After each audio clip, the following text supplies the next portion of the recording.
الحمدللہ رب العالمین والصلاة والسلام علی اشرف الانبیاء والمرسلین وعلی آلہ وصحبہ اجمعین، اما بعد۔ قال النبی صلی اللہ علیہ وسلم کل مسکر حرام وما اسکر کثیرہ فقلیلہ حرام۔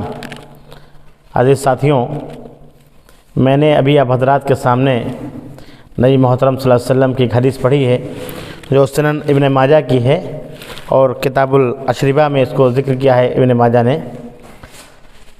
اللہ کے نبی صلی اللہ علیہ وسلم نے یہ تمام انسانوں کو پیغام دیا کہ ہر نشہ آور چیز حرام ہے۔ حدیث کا پورا ترجمہ یہ ہے کہ ہر نشہ لانے والی چیز حرام ہے، چاہے وہ تھوڑی ہو چاہے وہ زیادہ ہو۔ ایسا نہیں ہے کہ کوئی کم چیز پیے تو نشہ آ جائے تو اس کی زیادہ چیز پی سکتا ہے۔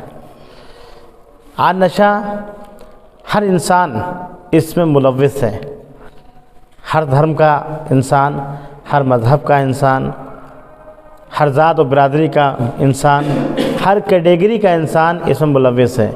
یہ سماجی برائی ہے، یہ زمین میں فساد کی جڑ ہے۔ حضرت عثمان رضی اللہ تعالیٰ عنہ نے کہا یہ ام الخبائث میں سے ہے، اس سے بیماریاں جنم لیتی ہیں، اس سے برائیاں جنم لیتی ہیں۔ اللہ رب العالمین نے اپنے آخری کلام قرآن حکیم میں 4 جگہوں پر شراب نوشی کو منع کیا ہے۔ سب سے پہلے سورہ بقرہ سورہ نمبر 219 نمبر آیت میں، اس کے بعد سورہ نساء میں، اس کے بعد سورہ مائدہ میں 2 مرتبہ، اور اس سے بڑی برائیاں پیدا ہوتی تھیں۔ تو اتنی بڑی برائی کو ختم کرنے کے لیے اللہ رب العالمین نے کئی اسٹیپ لیے، 4 اسٹیپ لیے اس کو ختم کرنے کے لیے۔ پہلے اس کی برائی بیان کی، اس کے بعد میں کہا نماز کے قریب مت جاؤ جبکہ تم نشے کی حالت میں ہو، یہ سورہ نساء کی آیت نمبر 43 ہے، اور اس کے بعد سورہ مائدہ میں کلی طور پہ منع کر دیا، 90 اور 91 نمبر آیت میں کلی طور پہ منع کر دیا۔ کتنی بڑی خرابی ہے یہ، ایک حضرت عثمان رضی اللہ تعالیٰ عنہ سے روایت ہے، صحیح روایت ہے، اور اس کو امام ابن کثیر نے صحیح کہا ہے، اور روایت ہے بہقی کی۔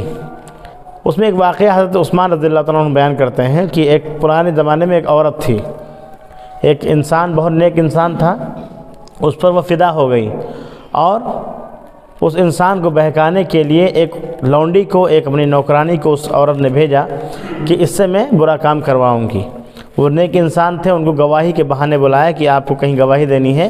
وہ نیک انسان چلا آیا، اور اس کے سامنے جب وہ کمرے میں داخل ہوا، اس کے سامنے دیکھا کہ ایک عورت ہے حسین و جمیل، اور ایک لڑکا کھڑا ہے پاس میں، اور ایک طرف شراب کی بوتل رکھی ہوئی ہے۔ تینوں چیزوں کے بارے میں اس عورت نے کہا کہ تم کو گواہی دینے کے لیے نہیں بلایا گیا ہے، اور دروازے کو اندر سے بند کر دیا گیا کہ آپ جا نہیں سکتے یہاں سے۔ تینوں میں سے ایک چیز آپ کو لینی ہی لینی ہے، چاہے آپ شراب پیجئے، چاہے لڑکے کو قتل کیجئے، چاہے میرے ساتھ زنا کیجئے۔ تینوں آفر تھے۔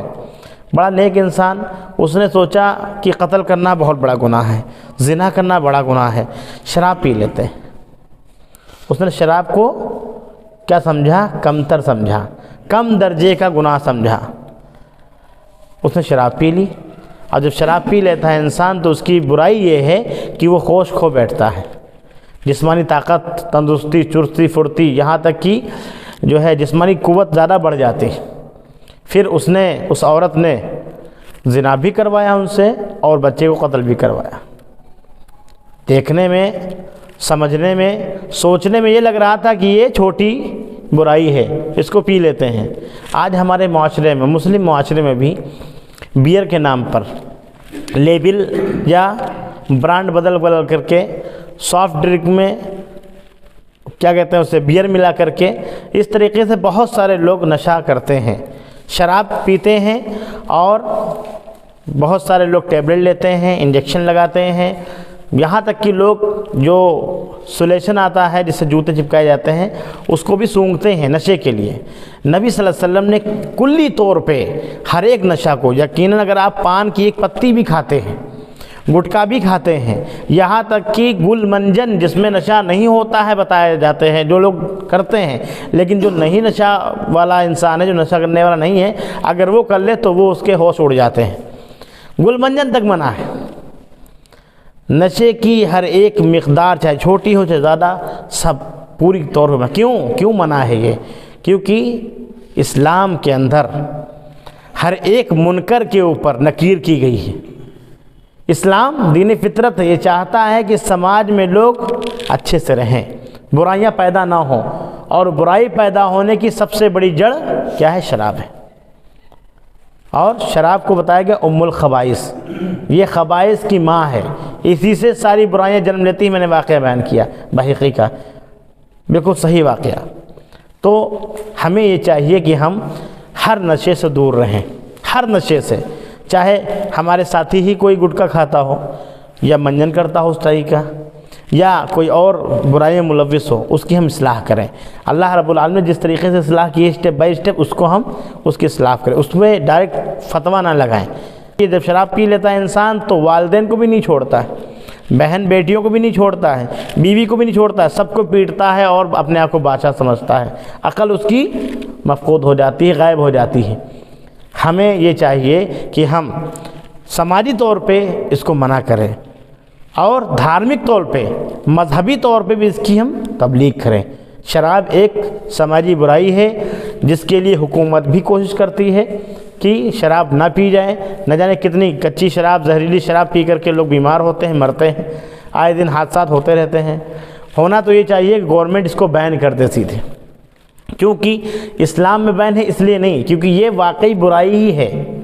پیسے کا ضیاع الگ ہے، اور صحت کا ضیاع الگ ہے، اور عقل کا ضیاع الگ ہے، اور اس کے بعد جو اس سے برائیاں ہوتی ہیں، لڑائی جھگڑے ہوتے ہیں، فتنہ فساد ہوتے ہیں، قتل و غارت گری ہوتی ہے نشے کی حالت میں، یہ اور کل ملا کر کے سماج کے لیے شراب بالکل کلی طور پہ بند ہونی چاہیے۔ ہماری حکومت سے بھی یہ اپیل رہے گی کہ حتی الامکان اس کو بند کر دیں۔ آج دیکھیے جہاں شراب نہیں پی جاتی وہاں پہ کرائم ریٹ کم ہے، یہ بھی ان کے لیے نمونہ ہے۔ آپ یقیناً نفع کماتے ہیں، اللہ تعالیٰ نے قرآن میں کہا ہے کہ اس کے فائدے ہیں لیکن نقصان زیادہ ہے۔ اب فائدہ کیا ہے؟ اس سے گورنمنٹ کو بہت زیادہ ٹیکس جاتا ہے، اور دیکھیے ابھی یہ کورونا کے حالات تھے، سب کچھ بند تھا، لیکن شراب کی دکانیں 24 آور اور 24/7 ساتوں دن 24 گھنٹے کھلی رہتی تھیں، اور لوگ اس کو لے لیتے تھے۔ دوا ملنے میں مشکل تھی لیکن شراب ملنے میں کوئی مصیبت نہیں تھی۔ کیوں؟ کیونکہ اس سے فائدہ بہت دکھا، جبکہ اللہ رب العالمین نے کہا فائدے تو ہیں اس کے لیکن نقصانات بہت زیادہ ہیں۔ اچھا گورنمنٹ کیا کرتی ہے؟ فائدہ دیکھتی ہے، نقصان نہیں دیکھتی۔ گورنمنٹ کو صرف منافع کمانے سے مطلب ہو، جبکہ گورنمنٹ کو یہ چاہیے کہ انسانی سماج کے لیے جو چیز بہتر کو چلائیں اور جو چیز بری ہیں ان کو بین کریں۔ انسانی سماج کے لیے جو چیزیں بھی مہلک ہیں، خراب ہیں، ان کو بند کریں، ان پر بین لگائے، اور جو چیز صحیح ہیں ان کو فروغ دیں۔ اللہ رب العالمین سے دعا ہے کہ اللہ رب العالمین ہم سب کو شراب اور نشہ جیسی تمام بیماریوں سے بچائے۔